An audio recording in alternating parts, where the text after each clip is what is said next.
1심 때를 좀 보도록 하겠습니다. 일단 항소심 구형량은 징역 23년에 벌금 320억 원, 추징금 163억 원. 1심 때는 징역 20년, 벌금 150억 원, 추징금 111억 원이었습니다. 이 중에서 선고는 15년에 130억 원에 82억 원의 추징금이 났었는데 구형 선고 때보다 모두 지금 2심의 구형을 검찰은 높게 잡았습니다. 이유가 어디 있을까요?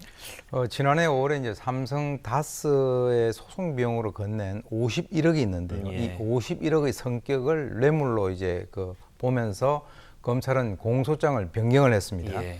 그래서 아까 말씀하신 대로 이제 우선 뇌물수수 혐의로 이제 징역 17년 그리고 벌금 250억, 추징금 163억 그리고 이제 횡령 등 나머지 혐의에 대해서는 징역 6년, 벌금 70억을 구형을 했습니다. 예. 이 구형을 한 이유의 가장 근본적인 이유는 이 나눴지 않습니까? 그것은 이제 공직선거법상에서 대통령이 재임 중에 직무에 관해서 받은 죄하고 다른 범죄하고는 분리를 해서 형을 선고해야 된다라고 하는 그 규정에 따른 것이죠.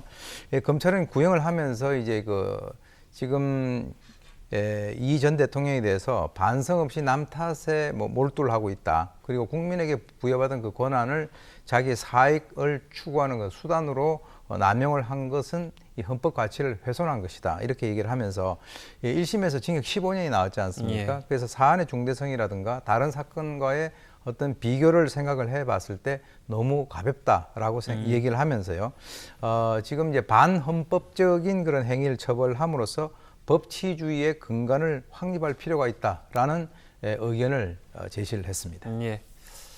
이명박 전 대통령은 시종일관 다스는 본인 것이 아니고 대통령 재임 기간에 부끄러운 일을 한 적이 없다 이렇게 얘기를 하고 있는데 혹시 오늘 진술이 나왔을지도 궁금해지네요. 네, 지금 이제 1심에서는 이렇게 얘기했습니다. 부정부패와 정경유착을 가장 싫어하고 경계했던 나에게 이런 것을 주는 것은 상당히 치욕적이다라고 이제 지난번에는 16분 동안 결백을 주장을 했었거든요. 근데 이번에는 아주 자세하게 나오진 않았는데 간단하게 나와 있습니다. 첫째, 지금까지 쭉 주장을 해 오던 바와 마찬가지로 다스는 내 것이 아니다. 예. 그리고 이제 이명박 정부를 비리 정권으로 왜곡을 하기 위해서 이제 검찰이 지금 그런 노력을 하고 있다 이렇게 얘기를 한 것으로 알려져 있습니다. 예, 결국에는 박근혜 전 대통령과 마찬가지로 정치적인 탄압이다 이런 취재 진술로 가고 있는 것 같습니다.